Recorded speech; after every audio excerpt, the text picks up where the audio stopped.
17 বছর খাইছে। যেমন গত 17 বছরের আওয়ামী লীগের ফুটেজ গুলা দেখবেন, তারা বারবার বিএনপি যে 5 বছর শাসন করেছে 2001 থেকে 2006, তখন বিএনপি কি করেছে সেই কথাই 17 বছরে আওয়ামী লীগ গাইছে। অলমোস্ট আমার যা ধারণা, আমার দীর্ঘ এই 43 বছরের রাজনৈতিক অভিজ্ঞতায় অলমোস্ট 60% উপরে লোক সুইং বোর্ড, যারা কোনো দল করে না, তারা কিন্তু দলের অবস্থান দেখে মানুষকে দলকে ভোট দেয়। এভাবে বিএনপি গ্রাসরুট থেকে কর্মী তৈরি হয়েছে। 17 বছরে বিএনপিকে কিন্তু ভাঙতে পারেনি। বাংলাদেশের সকল রাজনৈতিক দলকে ভাঙলেও জামাত এবং বিএনপি এই দুইটি দলকে কিন্তু ভাঙ্গা যায়নি। বললো আমি মারে বলে এসেছি, আমি যদি মারা যাই মাফ করে দিও। এই যে জোশ, এই যে একটা স্পিরিট দেশের জন্য, এই 2024 আমি 71-এর মুক্তিযুদ্ধ দেখেছি, কিন্তু এই যে 24-এর যে জোশ, এটা তো গত 50 বছর আমি দেখিনি, এই 24-এ দেখেছি। সম্রাট বলেছে যে 2014-র পর থেকে এই ফ্যাসিস্ট সরকারের সহায়তাকারী তাদের সবারই বিচার হওয়া দরকার। আমি বিনয়ের সাথে বলতে চাই যে জাতীয় পার্টি কোন অবস্থাতেই এই ফ্যাসিস্ট সরকারের অংশ নয়। এই জন্য নয়, আমি বহু টিভি সাক্ষাৎকারে এগুলো বলেছি এবং আপনার এই অনুষ্ঠানে এর আগেও আমি এই ব্যাপারে বিস্তারিত বলেছি। 2014 সালে এরশাদ সাহেব জাতীয় পার্টির চেয়ারম্যান, উনি নির্বাচনে অংশ নেননি এবং ওনার নির্দেশে পার্টির প্রায় 250 লোক প্রত্যাহার করেছে এবং যে 40-50টা সিট সেখানেও 10-12 জন এবং জিএম কাদের স্বয়ং প্রত্যাহার করেছিল। সেই প্রত্যাহার পত্র গ্রহণ করা হয়নি। এরশাদ সাহেবও প্রত্যাহার করেছিল, উনারটাও গ্রহণ করা হয়নি। আওয়ামী লীগ জোর করেই তাদেরকে এমপি বানিয়েছে। এটা হলো আওয়ামী লীগের অবস্থা, যে তুমি না আসো আমি তোমাকে বানিয়ে দিলাম।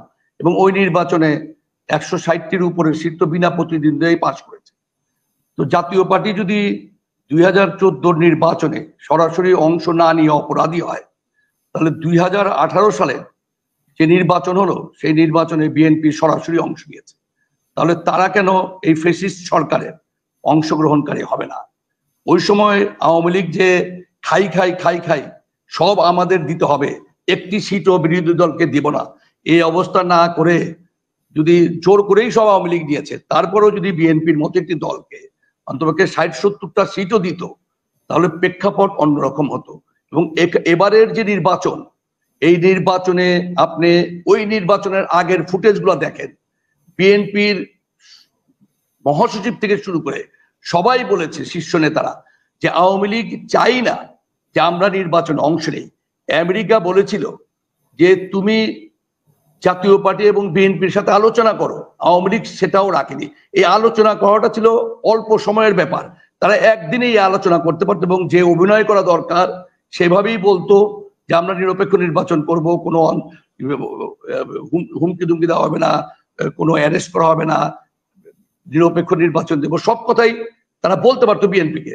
তাহলে বিএনপি এই 2024-এর নির্বাচনেও আসতো। আমার কথা অনেকের কাছে খারাপ লাগতে পারে, কিন্তু আমি যা বলবো আগামী দিন সেটা দেখবেন, সেটাই হবে। আওয়ামী লীগ যে ভুল করেছে সেই একই ভুল যদি বিএনপিও করে, যে আওয়ামী লীগ 17 বছর খাইছে, যেমন গত 17 বছরের আওয়ামী লীগের ফুটেজ গুলা দেখবেন, তারা বারবার বিএনপি যে 5 বছর শাসন করেছে 2001 থেকে 2006, তখন বিএনপি কি করেছে সেই কথাই 17 বছরে আওয়ামী লীগ গাইছে। তো বিএনপি ভুল করেছে বলে তারা পাস করতে পারেনি। তো তুমি 17 বছরে একই ভুল করলা কেন? এখন 17 বছর আওয়ামী লীগ জুলুম, নির্যাতন, অত্যাচার, ভোটের অধিকার কেড়ে নেওয়া সবকিছু করেছে। এখন এই জিনিসগুলোকে বিএনপি কেও করতে হবে, বা যারা ক্ষমতায় যাবে তাদের করতে হবে। তারা জুলুম নির্যাতন করেছে বলে কি বিএনপি কেও করতে হবে? এখন আমি জাকেরিয়া ভাইকে বিনয়ের সাথে বলতেছি, আমি যে কথাগুলো বলতেছি সেটা তারেক জিয়া সাহেব, কেন বিএনপির কিন্তু আমার ধারণা যে শীর্ষ সকল নেতাই আমাকে চিনে জানে। এখন আমি বিএনপির সৃষ্টি, আমি 1987 সাল থেকে 96 পর্যন্ত ঢাকা মহানগর বিএনপির অর্গানাইজিং সেক্রেটারি ছিলাম এবং এই 17 বছর বিএনপির বহু নেতা, আমার এলাকার তো যত নেতা আছে যারাই আমার সহায়তা করেছে, চেয়েছে, আমি সহায়তা করেছি এবং এই আন্দোলনেও বিএনপির অনেক অর্গানাইজেশনকে আমি সহায়তা করেছি, এটা স্বীকৃত। এখন আমি কখনোই প্রতিহিংসামূলক রাজনীতির সাথে জড়িত ছিলাম না। আমি সারা জীবনই চেষ্টা করেছি যে মানুষকে সহায়তা করার জন্য। বিএনপির বিপদগ্রস্ত নেতাদের আমি তখন কিন্তু সহায়তা। জাতীয় পার্টি তো স্বেচ্ছায় আওয়ামী লীগের সাথে যায়নি, জাতীয় পার্টিকে জোর জবরদস্তি করে আওয়ামী লীগ নিয়েছে। এখন বিএনপির ভুলে আওয়ামী লীগের সৃষ্টি হয়েছে। আওয়ামী লীগ যে গত 17 বছর বা এর আগে 96 থেকে 2001 পর্যন্ত যে ক্ষমতা ছিল সেটা বিএনপির ভুলে। যদি আমরা 24-এ গিয়েছি, আমাদের দলকে তো ভেঙে দিচ্ছে যে আমরা না যে রওশন এরশাদ দাঁড়ায় আছে, তখন তো রওশন এরশাদকে দিয়ে তারা এমপি বানিয়ে তারা বিরোধী দল বানিয়ে। এখন তো দায় আপনাদের পড়তো না, রওশন এরশাদের পড়তো, কিন্তু আপনারা না এখন দায় তো আমরা নিতেছি, দায় তো আমরা নিতেছি, কিন্তু ঘটনা হচ্ছে যেভাবে আমাদেরকে অপরাধী বলা হয়, আমরা সেই ধরনের অপরাধী না। এখন আমি জাকির ভাইয়ের আগের যে প্রশ্ন যে চাঁদাবাজ কারা কি করতেছে, আমি আসলে বিএনপি কে দোষারোপ করতেছি না। তার কারণ দেখেন 17 বছর বিএনপির যে 200, 100, 150 মামলা, আমার এলাকায় বহু ছেলেকে আমি মামলার টাকা দিই, বিএনপির অনেক ছেলেকে আমি টাকা দিই, অনেকে জেল থেকেও চালিয়েছি। এখন ব্যাপার হইতেছে কি, এদেরকে কিন্তু দলীয় ভাবে অত ব্যাপক ভাবে সহায়তা করে না। কিছু কিছু আইনজীবী আছে কখনো কখনো হয়তো ফ্রি তাদের কেসগুলো লড়ে, কিন্তু তারপরও কিন্তু তাদের অনেক টাকা পয়সা খরচ হয়। বিএনপিরও গ্রাসরুটের নেতা কর্মীরা বাড়িঘর বিক্রি করে, বইয়ের গয়না টয়না বিক্রি করে নিঃশেষ হয়ে গেছে। তো সেই ধরনের নেতারা কিন্তু উপর থেকে অত চিনেও না, তাদেরকে ওইভাবে সহায়তা করে না। কিন্তু যেটা বাস্তব সেটা হচ্ছে যে আমি যেগুলো বলছি যে বিভিন্ন জায়গায় চাঁদাবাজি হচ্ছে, বিভিন্ন জায়গায় দখল হচ্ছে, সেটা সত্য কথা। আমার যে ব্যাপার, আমার একটা মার্কেট আছে নাজিরা বাজার, সেইখানে বিএনপির একটা ছেলে, আমার এক লোক বোখারি রেস্টুরেন্ট, খুব বিখ্যাত একটা রেস্টুরেন্ট ঢাকা শহরে, তাদের অনেক ব্রাঞ্চ আছে, তার অনেক সোর্স আছে বিএনপির এবং পুলিশ আর্মি বিভিন্ন জায়গায়, যেহেতু সে হোটেল ব্যবসা করে তার সাথে বিএনপির এক ছেলে বেশ কিছু লোকজন নিয়ে তার হোটেলে তালা মেরেছে এবং সেটা পরে সে খুলেছে। তো যাই হোক, যেহেতু আমার সাথে বিএনপির ম্যাক্সিমাম নেতাদেরই সুসম্পর্ক, যে জন্য জিনিসটা অত বেশি গড়ায়নি। আমি সাবেক কাউন্সিলরকে বলেছি যে তুমি বাবা ব্যাপারটা দেখো, সেটা মিটমাট করে দিয়েছে। আমার অবস্থান আছে, আমার ক্ষমতা আছে, আমি পার পেয়ে গিয়েছি, কিন্তু আমার মতো বাংলাদেশে কয়জনের অবস্থান আছে? তো যে জিনিসগুলো হচ্ছে সেটা জাকির ভাইদেরকে আরো ব্যাপকভাবে দেখতে হবে। উনি বলেছেন অনেককে বহিষ্কার করেছেন, অনেকে নানান শোকষ্ট করছেন, সেটা সত্য কথা। বিএনপি চেষ্টা করছে, যে কথা কিন্তু আমি আমার বক্তব্যের শুরুতে বলেছি যে তারেক জিয়া সাহেব থেকে শুরু করে বিএনপির সবাই চেষ্টা করতে, কিন্তু যতটা সম্ভব এগুলো যাতে না হয়, তখন আওয়ামী লীগের একই জিনিস যাতে বিএনপির কর্মী দ্বারা ভুল না হয়, সেগুলো বিএনপিকে সতর্ক অবস্থায় দেখতে হবে। তার কারণ হচ্ছে যে বাংলাদেশের মানুষ সচেতন মানুষ। যদি নিরপেক্ষ নির্বাচন হতো 2014 সালে, তাহলে হয়তো বা বিএনপি ক্ষমতা আসতো, 2018 সালে আবার আওয়ামী লীগ আসতো। এখন 91 থেকে 2008 পর্যন্ত আপনি যদি নির্বাচনের হিসাব দেখেন, বাংলাদেশের জনগণ কখনই এক দলকে ভোট দেয়নি। এটা কিন্তু সুইং করে। বাংলাদেশের অলমোস্ট, আমার যা ধারণা, আমার দীর্ঘ এই 43 বছরের রাজনৈতিক অভিজ্ঞতায়, অলমোস্ট 60% উপরে লোক সুইং ভোট, যারা কোনো দল করে না, তারা কিন্তু দলের অবস্থান দেখে মানুষকে দলকে ভোট দেয়। সেই প্রেক্ষাপটটা বিএনপি, জামাত ইসলাম সবাইকে রাখতে হবে। তবে আমি একটা ভবিষ্যৎবাণী করি, সেটা হচ্ছে যে আমি আগেই বলেছি যে এই সরকারের ব্যর্থতা হচ্ছে বাংলাদেশের আওয়ামী লীগের বাইরে সকল রাজনৈতিক দলের ব্যর্থতা। এখন এই সরকারকে কি করতে হবে? এই সরকারকে মানুষকে শান্তিতে রাখতে হবে। কারণ ইউনূস সাহেব একজন জগৎ বিখ্যাত মানুষ, কোনো অবস্থাতেই উনি ফেল হোক সেটা আমি চাইবো না। আল্লাহর কাছে দোয়া করবো উনি সাকসেস হোক, কিন্তু উনাকে জনগণের যেমন নিরাপত্তা দিতে হবে, ঠিক একইভাবে জিনিসপত্রের দাম কমাতে হবে। গ্যাস বিল, পানির বিল, বিদ্যুৎ বিল, এগুলার দাম কমাতে হবে। যদি এগুলো করতে না পারে, তাহলে কিন্তু মানুষ মনে করবে কি যে আগেই তো বাবা ভালো ছিলাম, এবং আগেই ভালো ছিলাম এই কথাও কিন্তু অনেক মানুষ বলতে শুরু করে দিয়েছে। আপনি বলতে পারেন যে এই দলটি এইভাবে লুটপাট করলো, এইভাবে মানুষের উপর নির্যাতন করলো, এইভাবে মানুষের উপর অত্যাচার করলো, সেই দলকে আবার কিভাবে বলে যে আগেই ভালো ছিলাম? এটা কিন্তু যেহেতু সুইং ভোট, এটা কিন্তু হয়, অতীতে বাংলাদেশে হয়েছে, ভবিষ্যতে বাংলাদেশে হবে। এই জন্য যে কোনো ভাবে হোক বাংলাদেশের বিএনপি জামাতের বড় দায়িত্ব, তারা সহ সকল রাজনৈতিক দলকে ওই খালি ভোট ভোট করলে হবে না, ভোট যে দেবে সকল জায়গায়, পুলিশ বাহিনী থেকে শুরু করে, পুলিশটা কোনো কাজই শুরু করতে পারেনি, সকল মন্ত্রণালয় সব জায়গায় কিন্তু আওয়ামী লীগের লোক এখনো বসানো, প্রত্যেকটা জায়গায় কিন্তু আওয়ামী লীগের লোক। আপনি চেঞ্জ করতে পারেন, তো লোক তো আওয়ামী লীগেরই, 1 থেকে 6 নাম্বার পর্যন্ত সব আওয়ামী লীগ। এইগুলো কিন্তু তৈরি করতেও সময়ের প্রয়োজন। ডক্টর ইউনূস সাহেব 18 মাসের সময় চেয়েছে, এটা আমি মনে করি না খুব বেশি সময়। এই সময়ের মধ্যেও উনি এই জিনিসগুলো করতে পারবেন কিনা আমি জানি না। তার কারণ হচ্ছে, যদি বাংলাদেশের মানুষ দেখে যে এই সরকারের দ্বারা আমরা সুফল পাচ্ছি না, কোনো কিছু পাচ্ছি না, তখন কিন্তু তারাও বিরক্ত হয়ে পড়বে। আর ইতিমধ্যেই ইউনূস সাহেবও কখন বিরক্ত হয়ে বলে যে আমার বাবা দরকার নাই। তার কারণ প্রত্যেকটা জায়গায় প্রত্যেক দিন যেভাবে আন্দোলন হচ্ছে, কেউ উস্কে দিচ্ছে কিনা আমি জানি না, কিন্তু প্রতিদিনই কিন্তু বিভিন্ন সেক্টরে আন্দোলন হচ্ছে। এত আন্দোলন দমাবে কিভাবে আর দেশের কাজই কিভাবে করবে? সেই জন্য সবাইকে সতর্ক হতে হবে। আপনি এইটা ভেবে নিয়েন না যে আওয়ামী লীগ ধ্বংস হয়ে গেছে, এটা ভাবার কোনো কারণ নাই। যদি নিরপেক্ষ নির্বাচন হয় এবং জনগণ যদি সুফল না পায়, তাহলে পরিবর্তন অন্যরকম হতে পারে। আমার কথাটা মিলিয়ে দেখবেন, অনেকের কাছে খারাপ লাগতে পারে, কিন্তু আওয়ামী লীগকে আপনি কোনো অবস্থাতেই হালকাভাবে নিয়েন না। এখন এই দলটিরও কিন্তু গ্রাসরুট থেকেই কর্মী তৈরি হয়েছে, যেভাবে বিএনপি গ্রাসরুট থেকে কর্মী তৈরি হয়েছে। 17 বছরে বিএনপিকে কিন্তু ভাঙতে পারেনি। বাংলাদেশের সকল রাজনৈতিক দলকে ভাঙলেও জামাত এবং বিএনপি এই দুইটি দলকে কিন্তু ভাঙ্গা যায়নি। তো এদের যেমন গ্রাসরুটের কর্মী আছে, ঠিক একইভাবে লোভ লালসাবিহীন কর্মী আছে বিএনপি জামাতে, একইভাবে আওয়ামী লীগ আছে। সেই জন্য আমি মনে করি যে বাংলাদেশের সকল রাজনৈতিক দলকে খুব সতর্ক অবস্থায় থেকে ইউনূস সাহেবকে সহায়তা করা দরকার, যাতে বাংলাদেশের মানুষ শান্তি ফিরে পায়, দ্রব্যমূল্য থেকে সকল জিনিসের দাম যাতে কমানো হয়। তাহলেই মানুষ বলবে যে আওয়ামী লীগের থেকে এই সরকার ভালো। ওই কি দুর্নীতি করেছে, লুটপাট করেছে, সন্ত্রাস করেছে, চাঁদাবাজি করেছে, মানুষ ভুলে যায়। মানুষ খুব অল্পতেই সবকিছু ভুলে যায়। তো কোনো অবস্থাতেই আওয়ামী লীগের রেফারেন্স টানা যাবে না। আওয়ামী লীগ এটা করেছে, এখন আমি করলে কি দোষ? এই জিনিসগুলো করা যাবে না। আমরা চাই একটা ভালো শান্তিময় বাংলাদেশ। এখন আমরাও কিন্তু ঝুঁকি নিয়েছি।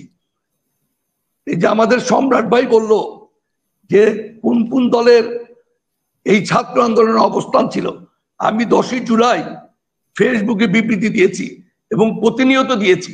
এটা আমার জীবনের ঝুঁকি ছিল। এবং প্রথম রাজনৈতিক নেতা হিসেবে জিএম কাদের সংসদে দাঁড়িয়ে এই ছাত্রদের পক্ষে কথা বলেছেন এবং উনি সাংবাদিক সম্মেলন করে বলেছেন আমাদের সমস্ত জাতীয় পার্টির নেতৃবৃন্দকে এই আন্দোলনে নামার জন্য, এবং ছাত্র সমাজ প্রেস ব্রিফিং করে সাংবাদিক সম্মেলন করে তারা এই আন্দোলনকে সমর্থন করেছে। এবং যেটা 3 তারিখ যেটা শহীদ মিনারে যে জনসমাবেশ হয়, সেখানে আমাদের ছাত্র সমাজের মামুন সে যে স্লোগান দিচ্ছিল, টিভি ফুটেজ আছে, আর টিভি থেকে শুরু করে যমুনা টিভি, অনেক টিভিতে সেই ফুটেজ আছে যে ছাত্র সমাজের, আমাদের জাতীয় পার্টির অঙ্গ সংগঠন মামুন এবং ছাত্র সমাজের 25-30টা ছেলে স্লোগান দিচ্ছে, সেই ফুটেজ কিন্তু আছে। তো আমাদের অবদান আছে। এখন এটা আপনারা ভাবতে পারেন যে এখন বাবা জাতীয় পার্টিকে দরকার নাই, বিএনপি জামাত, বাট আমরা হয়ে গেছি। আপনি এত দুর্বল ভাইবেন না। 1990 সালের পর 18% ভোট আমাদের ছিল, 33% ভোট ছিল বিএনপি, 34% ভোট ছিল আওয়ামী লীগের। বিএনপি বেশি সিট পাওয়ার কারণে সেই সময় আওয়ামী লীগ ক্ষমতা আসতে পারেনি। যদি বেগম জিয়া এবং বিএনপি নীতি নির্ধারকরা এটা বুঝতেন, আওয়ামী লীগের পাল্লায় না পড়তেন, কারণ আওয়ামী লীগ সবসময় চেয়েছে যে আওয়ামী লীগের বাইরে সকল রাজনৈতিক দল আলাদা আলাদা নির্বাচন হোক। কারণ আওয়ামী লীগের বাইরে সবাই কিন্তু এক নীতিতে বিশ্বাস করে, ইসলামিক চিন্তাবোধে বিশ্বাস করে। আমাদের এবং বিএনপির আদর্শ এক। তারা যদি সময় চিন্তা করতো জাতীয় পার্টিকে আমার প্রয়োজন আছে, আওয়ামী লীগ ইহ জব মানে 96 দূরে করা কোনোদিনই ক্ষমতা আসতে পারতো না। কিন্তু ধন্যবাদ, বিএনপির ভুল হয়েছে জাতীয় পার্টিকে 90 এর পর সাথে না নেওয়াটা। সেই সাথে কিন্তু নিয়েছে, এরশাদ সাহেব 4 দলীয় জোট করেছে, আমাদের অনুকম্পায় আওয়ামী লীগ ক্ষমতায় এসে আমাদেরকে ধ্বংস করেছে, এরশাদকে জেলে ঢুকিয়েছে। জেলে যাবার আগে এরশাদ সাহেব 4 দলীয় জোট করে গিয়েছিল, যার ফসল 2001-এ বিএনপি পেয়েছে। এর জন্য ব্যাপার হচ্ছে, কথা বলতে গেলে, বক্তব্য দিতে গেলে অনেক কথা, কিন্তু জাতীয় পার্টিকে যেভাবে দোষারোপ করা হয় আমরা ততটা দোষী না। আমরা দোষী হলে বিএনপি 2018-তে নির্বাচনে গিয়েছে, তারাও দোষী। মানে যে আশা নিয়ে এদেশের স্কুল ছাত্র থেকে শুরু করে সাধারণ মানুষ হাসতে হাসতে নিজের জীবনকে বিলিয়ে দিল, সেটা কতটা ইউনূস সাহেব পূরণ করতে পারবেন আমার সন্দেহ আছে। তার কারণ আমার কাছে মনে হয় না যে উনি যদি সাকসেস হয় তাহলে তো আমি খুব খুশি হব, কিন্তু অবস্থা দৃষ্টিতে এই 1.5-2 মাসের মধ্যে আমি যা দেখতেছি তাতে আমি আসলে ওইভাবে আশান্বিত না। আমি আসলে, আমার কাছে মনে হয় না যে বাংলাদেশের মানুষ সামনে ভালো কোনো কিছু দেখতে পারবে। যদি বাংলাদেশের মানুষের যেই জিনিসগুলো প্রয়োজন বেঁচে থাকার জন্য, সেই জিনিসগুলো যদি কমিয়ে আনতে না পারেন এবং দেশের একেবারে গ্রাসরুট পর্যায়ে যদি শান্তি ফিরিয়ে না আনতে পারেন এই সরকার, তাহলে তো মানুষ আশাহতই হবে। তার কারণ অনেক শিশু, কিশোর, তরুণ হাসতে হাসতে জীবন দিয়েছে। দেখেন, এই আন্দোলন চলাকালীন সময় আমার মনে হয় 8-9 বছরের ছেলে বা 7 বছর হবে, বললো আমি মারে বলে এসেছি, আমি যদি মারা যাই মাফ করে দিও। এই যে জোশ, এই যে একটা স্পিরিট দেশের জন্য, এই 2024, আমি 71-এর মুক্তিযুদ্ধ দেখেছি, কিন্তু এই যে 24-এর যে জোশ, এটা তো গত 50 বছর আমি দেখিনি, এই 24-এ দেখেছি। কিন্তু কিছু কিছু লোভী মানুষের জন্য বা কিছু কিছু রাজনৈতিক নেতৃবৃন্দের জন্য হয়তোবা আমরা এটার থেকে আমরা আশাহত হতে পারি, কিন্তু আশাহত না হই সেই স্বপ্ন আমি দেখি ডক্টর ইউনূসের মাধ্যমে একটা সুখী, সমৃদ্ধশালী, দমন পীড়নহীন একটি রাষ্ট্র আমি দেখতে চাই। সেটা ইউনূস সাহেব কতটা পারবেন আমি জানি না। এখন যদি উনি স্বেচ্ছায় জামাতের কৃতিত্ব দিয়ে জামাতকে হাইলাইট করতে চায়, কোন রাজনৈতিক দলকে হাইলাইট করতে চায়, তাহলে উনিও একটি দলে পরিণত হবে এক সময়। তাহলে তো মনে করেন বাংলাদেশের মানুষের যে আশা আকাঙ্ক্ষা সেটা কিন্তু প্রস্ফুটিত হবে না। আমি আবার বলছি, বাংলাদেশের অলমোস্ট 60% লোক নিরপেক্ষ, সেটা সব রাজনৈতিক দলকে মাথায় রাখতে হবে। 91 থেকে 2008 এই যে প্রেক্ষাপট, এই প্রেক্ষাপট প্রত্যেকটা রাজনৈতিক দলকে দেখতে হবে। এবং আওয়ামী লীগের 17 বছরের নিপীড়ন এবং তাদের যে এই যে চরম ভাবে তাদের পতন, যেটা শেখ হাসিনার জন্য হয়েছে। আওয়ামী লীগের সব লোক খারাপ না, কিন্তু শেখ হাসিনা নিজে দুর্নীতি করেছেন, সেটা আমি দেখেছি, আমি দেখতেছি যে এস আলম গ্রুপের 11,000 কোটি টাকার মামলা শেখ হাসিনা করতে দেয়নি। বা এই যে সালমান এফ রহমানের মতো একজন স্বীকৃত দুর্নীতিবাদ, তাকে কেন তার উপদেষ্টা বানাবে? শেখ হাসিনার কি প্রয়োজন টাকার? যদি উনি টাকা চাইতো, বাংলাদেশের তার যে আওয়ামী লীগের কর্মীরা আছে তারা যদি 1000 টাকা করেও তাকে দিত, তাহলে তো হাজার হাজার কোটি টাকা তারা এমনি হয়ে যেত। তার তো টাকার প্রয়োজন ছিল না, মুজিবের কন্যার অর্থের প্রয়োজন ছিল না। কেন সে লোভী হলো? কেন সে দেশে লুটপাট করতে দিল? সে যদি লুটপাট নিজে না করে থাকে তাহলে করতে দিল কেন? সে নিজেও করেছে, করতেও দিয়েছে। এটা আওয়ামী লীগের দুর্ভাগ্য। আওয়ামী লীগের যে লক্ষ কোটি সাধারণ সমর্থক, যারা নিজের জীবন হাসতে হাসতে বিলিয়ে দিয়েছে আওয়ামী লীগের জন্য, না কে আওয়ামী লীগ করেছে, তাদের জন্য আফসোস হয়। তখন হাসিনা এই আওয়ামী লীগ নেতা কর্মীদের সাথে ভালো ব্যবহার করেনি, তখন দেশকে সে ধ্বংস করে দিয়েছে। যে লুটপাট দুর্নীতি করেছে সেটা আওয়ামী লীগও দেখেছে, সারা জাতি দেখেছে। এই জন্য আওয়ামী লীগের যে নেতা কর্মী আছে, ভালো যে আওয়ামী লীগের মানুষগুলো আছে, তাদেরকে সচেতন হতে হবে। শেখ হাসিনার উপরে খালি নির্ভর করে থাকবে, দেশ ধ্বংস হয়ে যাবে।